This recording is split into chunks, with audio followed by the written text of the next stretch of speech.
అకాల వర్షానికి చెరువును తలపిస్తున్న కొనుగోలు కేంద్రం.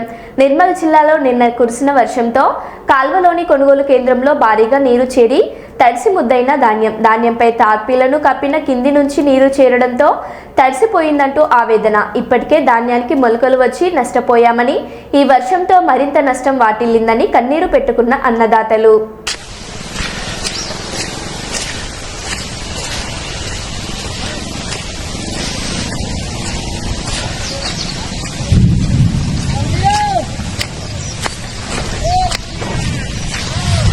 కాల్వలో ప్రస్తుత పరిస్థితి, సెంటర్ పరిస్థితి ఎట్లా నాటిపోతున్నాయి వడ్లు.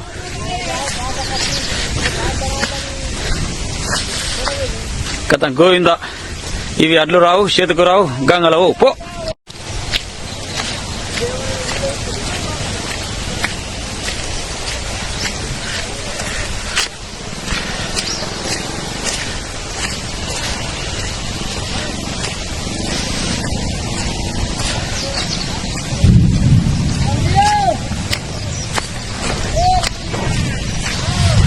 కాల్వలో ప్రస్తుత పరిస్థితి, సెంటర్ పరిస్థితి ఎట్లా నాటిపోతున్నాయి వడ్లు.